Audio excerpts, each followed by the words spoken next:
मैं डॉक्टर कमलेश अग्रवाल आज आपके लेकर आए सोनोग्राफी के बारे में विस्तृत जानकारी, जिसमें आपने पार्ट 1 में देखा सोनोग्राफी मशीन क्या होती है, इसके कौन कौन से पार्ट होते हैं। आज हम जानेंगे सोनोग्राफी मशीन कितने तरह की होती है और इसके क्या क्या इंडिकेशन है, मतलब कब कब ये जांच की जानी चाहिए। तो सोनोग्राफी मशीन वैसे तो मार्केट में कई तरह के अवेलेबल है, जिसमें मेनली जैसे एक तो एब्डोमिनल सोनोग्राफी है जिसमें पेट की सोनोग्राफी की जाती है, एक होती है इकोकार्डियोग्राफी जिसमें हार्ट की सोनोग्राफी, उसको इकोकार्डियोग्राफी बोलते हैं, कलर डॉप्लर भी बोलते हैं।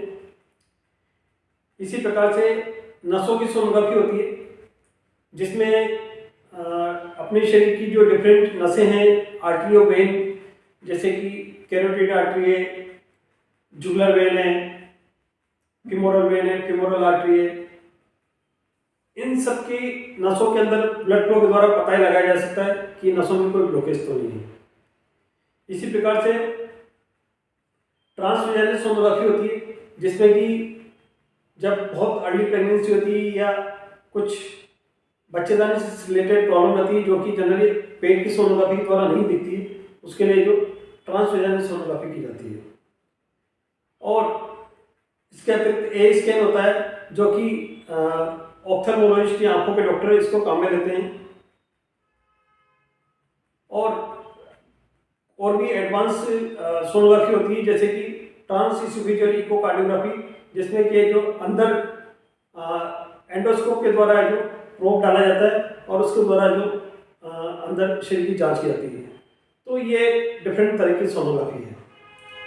इसमें मौलिक जो मुख्यतः जो काम आती है वो पेट की सोनोग्राफी या जिसको ट्रांस एब्डोमिनल सोनोग्राफी बोलते हैं, या इकोकार्डियोग्राफी जिसमें कि हार्ट की जांच की जाती है, वो काम में ली जाती है इसके लिए। अब इसके इंडिकेशन यानी कि कब कब ये करवानी चाहिए, कब कब जरूरत पड़ती है, तो जैसा कि मैंने आपको बताया कि हर तरह की सोनोग्राफी अलग अलग होती है, इसी प्रकार से उसके इंडिकेशन होते हैं।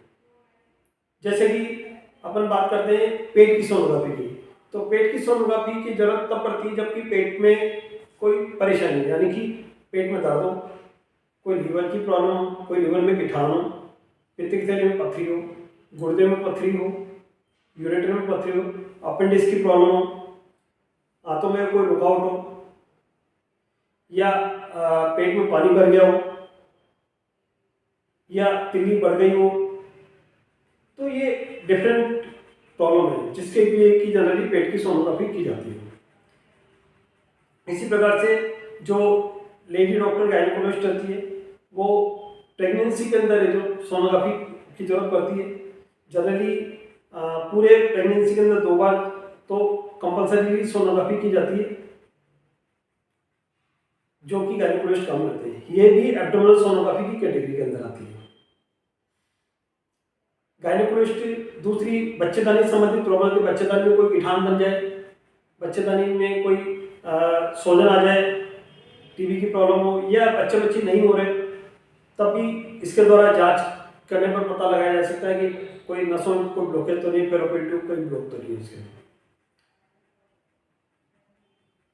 इसके अतिरिक्त अब बात करते हैं इकोकार्डियोग्राफी या हार्ट की सोनोग्राफी, जिसकी जरूरत जनरली हार्ट की कोई प्रॉब्लम हो तब जरूरत पड़ती है। जैसे कि वाल्व में कोई प्रॉब्लम हो तो जनरली जरूरत पड़ती है, उसको सांस की प्रॉब्लम है तो इससे पता लगा सकते हैं कि हार्ट में ब्लड फ्लो प्रॉपर है या नहीं, हार्ट का प्रॉपर फंक्शन है कि नहीं। हार्ट अटैक की कंडीशन में भी इकोकार्डियोग्राफी के इससे पता लगा सकता है कि अटैक है या नहीं। और कभी कभी कुछ मेडिकल कंडीशन होती है, उसमें भी अपन ब्लड का फ्लो देखने के लिए हार्ट की इकोकार्डियोग्राफी करवाई जाती है। नसों की जो सोनोग्राफी है वो इस वजह से करवाई जाती है, कई बार पैर गैंग्रीन हो जाते हैं तो उसमें नसों में जो ब्लड फ्लो है वो कम ज़्यादा होता है। ऐसी कंडीशन में नसों की सोनोग्राफी द्वारा पता लगाया जा सकता है। इसके लिए एक अलग तरह का प्रोब काम में लेते हैं जिसको कि लीनियर प्रोब बोलते हैं, उसके द्वारा इस तरह की सोनोग्राफी की जाती है। मार्केट में और भी बहुत सारी तरह की सोनोग्राफी अवेलेबल है, लेकिन जो प्रमुख रूप से जो सोनोग्राफी होती है इसके बारे में मैंने आपको बता दिया है। अब हम नेक्स्ट वीडियो में जानेंगे कि इसके क्या फायदे हैं, क्या नुकसान है, क्या क्या नुकसान हो सकते हैं और अंदाजन इसकी क्या क्या कॉस्ट हो सकती है, अलग अलग सोनोग्राफी इसके बारे में जानेंगे। धन्यवाद।